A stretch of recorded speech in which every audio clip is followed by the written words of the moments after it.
I'm a very conservative director. I have a lot of sort of ambition about my. When it comes to legendary directors, Steven Spielberg is a name that towers above the rest. From Jaws to Jurassic Park, Spielberg has worked with hundreds of actors, shaping unforgettable performances and launching careers into the stratosphere. But in a rare moment of candor, the director who brought us E.T. and Indiana Jones opened up about the 5 actors he hated working with the most. So, who made Spielberg's blacklist, and why?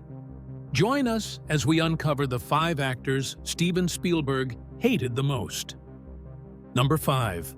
Julia Roberts. The working relationship between director Steven Spielberg and actress Julia Roberts during the filming of Hook became one of Hollywood's most quietly intense creative clashes. On the surface, it looked like a dream team. Spielberg, the visionary director behind countless blockbusters, and Roberts, America's rising sweetheart, coming together to reimagine the magical world of Peter Pan for a new generation. Spielberg cast Roberts as Tinker Bell, the tiny, spirited fairy beloved by children everywhere. At first, both of them seemed excited about the project. They spoke warmly about updating a classic tale with fresh energy and imagination. But once filming began, it didn't take long for cracks to appear in their partnership. Spielberg and Roberts had very different ways of working, and those differences quickly turned into a source of friction on set. Spielberg valued tight schedules, detailed planning, and technical precision. He needed everything to run like clockwork, especially on such a massive production. Roberts, on the other hand, took a more emotional and spontaneous approach. She often asked for changes to the script and preferred to dive deep into her character's inner world, even when that clashed with Spielberg's more straightforward vision of Tinkerbell as a symbol of pure magic and joy. Screenwriter James V. Hart, who was present during many of their meetings, remembered the growing tension. Julia wanted to give Tinkerbell emotional layers, to explore her feelings and make her more human, he said. But Steven saw her as a glowing force of energy, not someone with a troubled backstory. As the disagreements continued, their meetings turned increasingly uncomfortable, with both sides struggling to balance artistic goals and practical demands. Things got even more difficult when Roberts' personal life began spilling into her work. She was going through a rough time off-screen, which started to affect her ability to show up reliably. Her occasional absences meant entire days of filming had to be rescheduled, causing delays and costing the studio millions. It wasn't just frustrating for Spielberg, it threw off the entire crew, from set designers and lighting teams to costume makers and camera operators, all of whom had carefully planned their work around a strict timeline. Spielberg, known for keeping cool even under pressure, found himself tested more than usual. What made it so hard for him was that he genuinely believed in Roberts' talent. Her charm, presence, and natural sparkle seemed like a perfect match for the magical world he was building. But her unpredictable behavior on set made it impossible to fully bring that vision to life. Despite the enormous amount of money and creativity poured into the project, their strained relationship meant the collaboration never quite lived up to what it could have been. Julia Fiona Roberts, born on October 28, 1967, is a famous American actress who has captured the hearts of audiences around the world with her talent, charm, and radiant smile. Over the years, she has played leading roles in all kinds of movies, romantic comedies, dramas, thrillers, and even smaller independent films. Her work has been widely celebrated, earning her some of the most prestigious awards in the film industry, including an Academy Award, a British Academy Film Award, and 3 Golden Globe Awards. Julia first rose to fame in the late 1980s with standout performances in Mystic Pizza, 1988, and Steel Magnolias, 1989. But it was her unforgettable role in Pretty Woman, 90, that turned her into a true Hollywood superstar. Playing a warm, funny, and lovable character opposite Richard Gere, she became one of the most popular actresses of the time. The movie was a massive hit and made her a household name. Throughout the 1990s, Julia continued to win over audiences with a series of box office hits, especially romantic comedies like My Best Friend's Wedding in 1997, Notting Hill in 1999, and Runaway Bride in 1999. Then, in 2000, she took on a more serious role in the film Erin Brockovich, where she played a real-life woman who fought for justice against a big energy company. Her powerful performance earned her an Oscar for Best Actress. Julia also made a mark on television. She received an Emmy Award nomination for her emotional role in the HBO film The Normal Heart in 2014. She starred in the Amazon Prime Video series Homecoming in 2018, her first regular role in a TV series, and later played a key role in the political drama Gaslit in 2022, portraying Martha Mitchell. But Julia isn't just a star on screen. She's also a producer and runs her own company called Red Om Films, which has produced several of her own movies and the first 4 films of the popular American Girl series from 2004 to 2008. Since 2009, she has been the global ambassador for the luxury beauty brand Lancôme.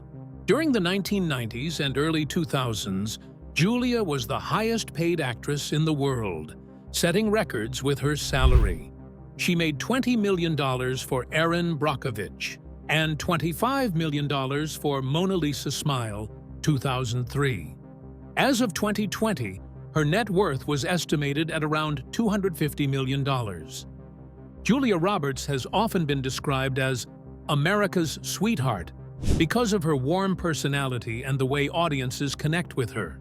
She's also been celebrated for her beauty, and People magazine has named her the most beautiful woman in the world 5 times, more than anyone else.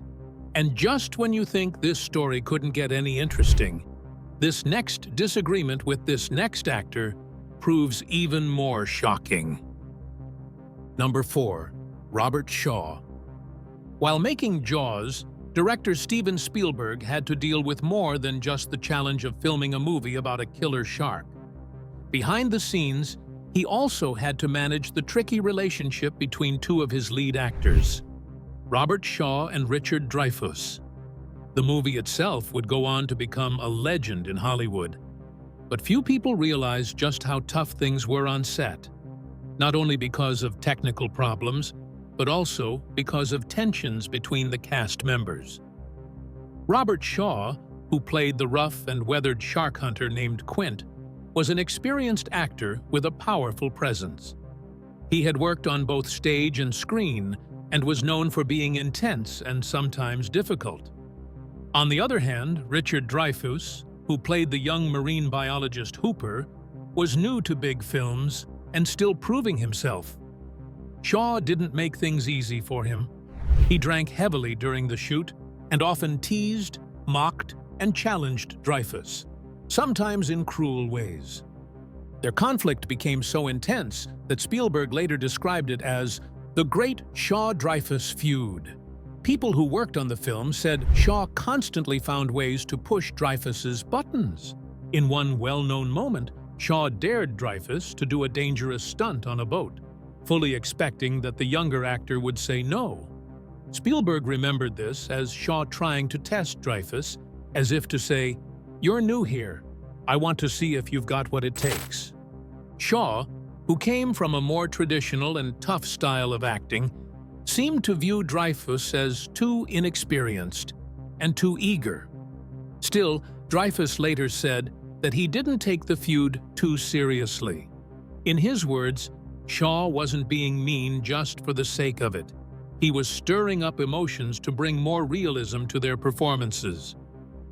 Robert was a hard man, but I think he liked to shake things up, Dreyfuss said in a later interview. He wasn't just picking on me. He wanted the tension between our characters to feel real. And in a strange way, it worked. Spielberg had to carefully balance both sides, keeping the movie on track while also managing the growing tension between his actors. It wasn't easy, but somehow the stress and conflict off-screen ended up helping the film.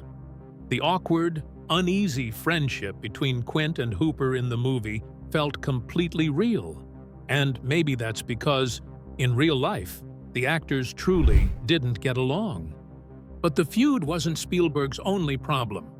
The filming of Jaws was famously difficult for many reasons. The mechanical shark, which the crew had named Bruce, broke down all the time. Scenes had to be delayed again and again, and this made everyone frustrated, especially the actors. Shaw, who was already known for being unpredictable, grew even more impatient. Still, despite all the problems, he delivered one of the most powerful scenes in movie history, the chilling monologue about the USS Indianapolis, in a single take. That performance has become one of the most iconic moments in cinema. Even though Shaw's behavior caused headaches for Spielberg and the crew, his intense acting and the real-life tension between him and Dreyfuss helped make Jaws unforgettable. In the end, the stormy atmosphere behind the camera gave the film a raw energy that audiences could feel, even if they had no idea what was happening off-screen. Robert Archibald Shaw was born on August 9, 1927, in the small town of West Houghton, Lancashire, at 51 King Street. His father, Thomas Archibald Shaw, had once served as a lieutenant in the Royal Field Artillery and later became a doctor. His mother, Doreen Nora Avery, was a nurse born in the distant town of Pigs Peak in Swaziland. Robert grew up with three sisters, Elizabeth, Joanna, and Wendy, and a brother named Alexander. When Robert was just 7 years old, the family moved far north to the windswept islands of Orkney in Scotland, settling in the quiet town of Stromness. But only 5 years later, tragedy struck. His father took his own life. Robert, just 12 at the time, had his world turned upside down. Afterward, the family moved again, this time to Cornwall. There, Robert studied at Truro School, a private school known for its strict but solid education. For a short time, Robert tried his hand at teaching at Glenhow Preparatory School in Yorkshire. But soon, he followed his passion and enrolled at the Royal Academy of Dramatic Art in London. He graduated in 1948, ready to chase a career on stage and screen. But acting wasn't his only talent. Robert was also a gifted writer. In 1962, he won the prestigious Hawthornden Prize for his novel The Sun Doctor. Another of his works, The Man in the Glass Booth, became an international hit and was made into a film in 1975. Robert's acting career began in the theater. He toured with regional theater companies across England and appeared as Angus in Macbeth at Stratford-upon-Avon in 1946. He returned to Stratford for 2 seasons, gaining experience and growing as a performer. In 1947, he appeared on British television in The Cherry Orchard and later performed scenes from Twelfth Night and Macbeth on TV.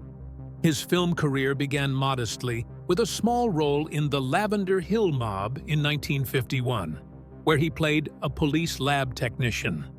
In 1952, he made his London stage debut at the Embassy Theatre in Carrow William and appeared in the TV drama A Time to Be Born. Over the next few years, Robert took on a number of small roles in both film and television. He appeared in The Dam Busters in 1955 and several 1956 productions including The Scarlet Pimpernel, Double Cross, and A Hill in Korea, where a young Michael Caine also featured. In 1957, he was in Hindle Wakes and began to find fame as the swashbuckling Captain Dan Tempest in The Buccaneers, a TV series that ran for 39 episodes. By the late 1950s, Robert had become a regular lead on television, starring in shows like Success and Rupert of Henso. He also found success on stage with The Long and the Short and The Tall in 1959, directed by Lindsay Anderson. Although he didn't appear in the movie version, the play's TV adaptation helped build his reputation.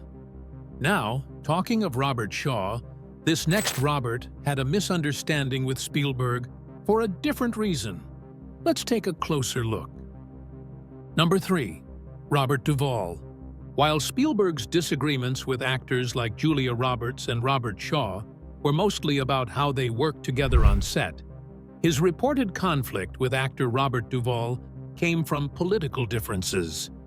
Duvall, one of Hollywood's most respected actors, has never actually worked with Spielberg, but he made headlines when he supposedly said he would never work with DreamWorks, the movie company Spielberg helped start. Why? Because Spielberg visited Cuba and met with Fidel Castro. "I just don't understand it," Duvall was quoted saying. "How can someone like Spielberg, who makes movies about freedom and democracy, meet with a dictator like that?" Spielberg never directly responded to Duvall's comments, but the situation shows how personal beliefs and politics can affect decisions in Hollywood. Duvall's reaction is part of a bigger discussion in the film world where people's political views often influence who they work with and what projects they take on. Hollywood has always been a place where politics can shape careers. Spielberg's trip to Cuba was bound to stir up strong opinions, and while many in the industry stayed quiet, Duvall's bold criticism kept the topic alive long after the visit.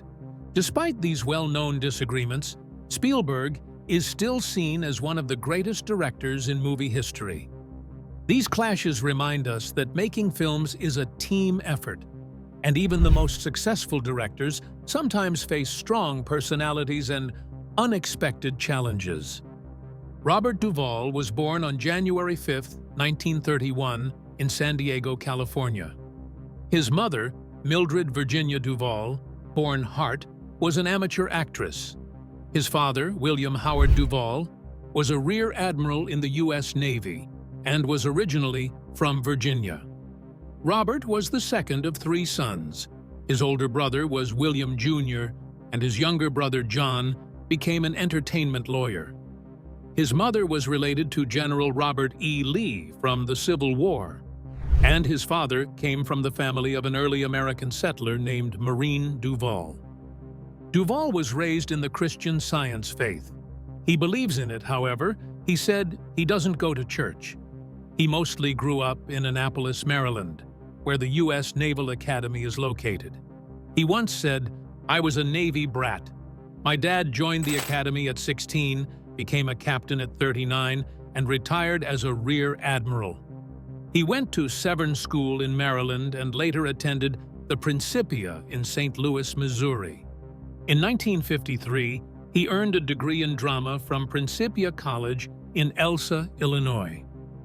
Duvall has been married 4 times, but has no children. In 2007, he said, "I guess I'm shooting blanks," and admitted he had tried to have children in and out of marriage. He met his first wife, Barbara Benjamin, during the filming of To Kill a Mockingbird. She had been a dancer and announcer on The Jackie Gleason Show, and also acted under the name Barbara Brent in movies like Guys and Dolls and The Courtship of Eddie's Father. She had 2 daughters from a previous marriage. They were married from 1964 to 1975. His second wife was actress Gail Youngs, and they were married from 1982 to 1986. Through this marriage, he became the brother-in-law of John Savage, Robin Young, and Jim Youngs. Duvall's third wife was dancer Sharon Brophy, whom he married in 1991 and divorced in 1995. In 2005, he married his fourth wife, Luciana Pedraza. She is the granddaughter of Susana Ferrari Billinghurst, a pioneer of aviation in Argentina. He met her in Argentina and said he only did so because the flower shop was closed and he ended up going to a bakery instead. And moving away from Robert Duvall, this next rift is not much talked about. So who could this be? Let's find out. Number 2. Sean Young. The professional clash between director Steven Spielberg and actress Sean Young is one of Hollywood's lesser-known but most fascinating behind-the-scenes stories, kept quiet for years by those involved. What started with excitement and high hopes quickly turned into a troubled working relationship, full of creative disagreements and personal misunderstandings that nearly ruined a promising collaboration. In the early 1980s, Sean Young was being considered for leading roles in several of Spielberg's films. During her first screen test, she amazed everyone. Her natural talent and strong screen presence caught the attention of Spielberg and his casting team immediately. For a brief moment, it seemed like she was on the verge of stardom, and Spielberg was eager to work with her. But things didn't go as planned. As soon as they began working together, tensions started to rise. Young's behavior became unpredictable, and she often ignored the rules and routines that Spielberg expected his cast to follow. Known for his precise planning and calm, cooperative directing style, Spielberg found it difficult to work with someone who seemed to bring chaos to the set. "She had amazing raw talent," said casting director Mike Fenton, "but she couldn't seem to fit into the kind of teamwork Steven depends on when he makes a movie." Their creative sessions were strained. Young's personal struggles, possibly emotional or psychological, began to show through, and they affected her performance and reliability. What should have been a shining moment in her career began to fall apart. The final straw came when Young was accused of leaking sensitive production details to the press, something that broke confidentiality agreements and deeply upset Spielberg. He began to doubt whether she could be trusted, both as an actress and as a professional. Afterward, her behavior at public events seemed to confirm his worst fears. To Spielberg, she appeared unstable and too unpredictable for the high-pressure world of major film productions. Though the story never made big headlines, it quietly marked the end of any future collaborations between the two. What could have been a powerful creative partnership instead became a cautionary tale about talent, trust, and the fine line between brilliance and instability in Hollywood. Sean Young first stepped into the spotlight in the early 1980s. One of her first films was an independent romance called Jane Austen in Manhattan in 1980. Then she appeared in a comedy called Stripes in 1981, which became a big box office hit. But it was her unforgettable role as the mysterious and elegant Rachel in Blade Runner 1982 that truly made her famous. After that, she continued to shine in other science fiction and drama films. She played Chani in the movie Dune in 1984 and starred alongside Kevin Costner in the political thriller No Way Out in 1987. That same year, she played Kate in Wall Street, a film about money, power, and corruption. In the 1990s, she took on lead roles in the comedy Fatal Instinct 1993 and the wildly popular Ace Ventura, Pet Detective in 1994 with Jim Carrey. Sean Young was born November 20th, 1959 in Louisville, Kentucky. Her parents were both involved in the media. Her father, Donald Young Jr., worked as a television producer and journalist, while her mother, Mary Lee Kane, who used the name Lee Guthrie, was a screenwriter, public relations professional, and also a journalist. Sean went to Cleveland Heights High School in Ohio, although she didn't graduate from there. She later studied at the Interlochen Arts Academy in Michigan, a school known for its focus on the arts. She also trained in ballet at the School of American Ballet in New York City. Before she became an actress, Young worked as both a ballet dancer and a model, showing her talent and passion for performance early on. In 2008, Young tried something completely different by joining a reality TV show called Gone Country 2. The show included a celebrity demolition derby in Tennessee, and she surprised many by winning the celebrity round and even going up against 21 professional drivers. She came in fourth place, proving she wasn't afraid to get a little banged up for fun. 2 years later, in 2010, Young appeared on the popular soap opera The Young and the Restless, playing a Canadian bartender named Maggie McLean. She acted alongside her friend Eric Braeden and stayed on the show for several months. That same year, she took part in Skating with the Stars, where celebrities performed ice skating routines with professional skaters. Young was paired with Denis Petukov, but was unfortunately the first contestant to be eliminated. In October 2011, she appeared on Late Show with David Letterman. During the interview, she shared that she was ready to return to acting full-time after focusing on raising her 2 sons. She even brought along a short video to promote her job search. Soon after, she was cast in a movie about the famous inventor Nikola Tesla called Fragments from Olympus, the vision of Nikola Tesla. As of August 2023, the film was still in development. In 2013, Young took part in a fan-made project called Star Trek: Renegades, where she played the role of Dr. Lucien. The project featured several former Star Trek actors and aimed to create a new pilot episode. That same year, she also skated in a charity event for the Ice Theater of New York. She competed in a friendly competition against YouTuber Michael Buckley and Olympic fencing silver medalist Tim Morehouse. In 2017, Sean Young returned to the role that made her famous over 30 years earlier, Rachel from Blade Runner. In Blade Runner 2049, she appeared using old footage from the 1982 film, and a digital version of her younger self was created with help from a body double. Young also worked behind the scenes as an acting coach for the actress Lauren Pita, who played the new version of Rachel. In her personal life, Sean Young married actor and composer Robert Lugin in 1990. The couple had 2 sons together. Although they divorced in 2002, they later got back together and remarried in 2011. Sean has faced challenges in her life as well. In 2008, she entered rehab for alcohol addiction, and she returned for treatment again in 2011. Her second stay was featured on the reality TV show Celebrity Rehab with Dr. Drew, which also showed her husband visiting her and supporting her recovery. She also experienced controversy earlier in her career.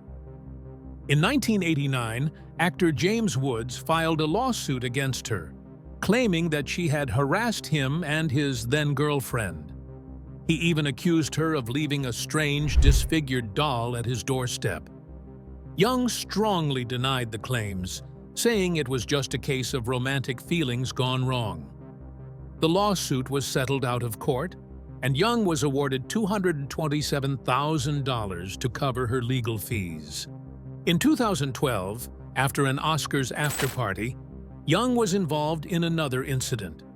She was reportedly asked to leave because she didn't have a ticket, and after a heated exchange, she allegedly slapped a security guard. Young insisted she was sober and well-behaved and claimed that the guard overreacted. The charges were dropped shortly afterward. Another controversy happened in 2018. Surveillance cameras caught Young and her son removing 2 MacBook laptops from the office of a film project in Queens, New York. She had originally been chosen to direct the film Charlie Boy, but was later replaced. Although the laptops were returned a few days later through her lawyer and no charges were filed, it caused a stir. Young explained that she believed she was collecting her personal items and had simply made a mistake. Though their rift wasn't tragic, yet another equally breathtaking clash lies ahead. But who is the last individual? Stay close. Number 1. Shia LaBeouf. The working relationship between Steven Spielberg and Shia LaBeouf started out with a lot of promise. Spielberg saw himself as a mentor to the young actor, but over time, their partnership became one of Hollywood's more disappointing collaborations. Their work together on the Indiana Jones series showed that their styles didn't match well, especially Spielberg's love for traditional filmmaking and LaBeouf's intense modern method acting. When Spielberg chose LaBeouf for Indiana Jones and the Kingdom of the Crystal Skull, he hoped the actor's energy and dedication would bring something new to the classic adventure films. But instead, problems soon appeared. LaBeouf's way of staying in character even when the cameras weren't rolling, and his habit of challenging creative ideas clashed with Spielberg's preference for teamwork and professionalism. Producer Frank Marshall said Spielberg first appreciated LaBeouf's method acting passion, but it later became clear that LaBeouf was more focused on expressing himself than helping tell the story. Creative meetings between them became difficult, as Spielberg had to carefully manage LaBeouf's strong personality. Things got worse when LaBeouf started publicly criticizing the movie during interviews. This broke one of Spielberg's core values, that actors should support their team, even if they aren't fully happy with the final product.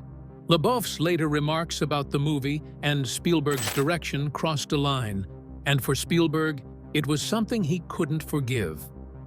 Shia LaBeouf was born on June 11, 1986, in Los Angeles, California. He is the only child of Shayna Saeed, who was a visual artist, jewelry designer, and dancer, and Jeffrey LaBeouf, who worked as a professional clown. His mother passed away from heart failure in August 2022. Shia's mother was Jewish, and his father, who is of Cajun background, is Christian. He said he was raised with influences from both religions. He had both a baptism and a bar mitzvah. He even went to a Christian camp at one point. In 2022, he chose to follow the Catholic faith. LaBeouf described his parents as hippies. He said his father was very tough and unique, and that his childhood felt like a hippie lifestyle. He also said, "My parents were pretty weird people, but they loved me and I loved them."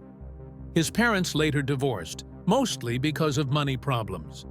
He said he still had a good childhood, growing up with his mother in Echo Park, Los Angeles. They didn't have much money, and his mother sold fabrics and jewelry to get by. At one point, his uncle almost adopted him because his parents couldn't afford to raise him, and they were too proud to ask for help from the government.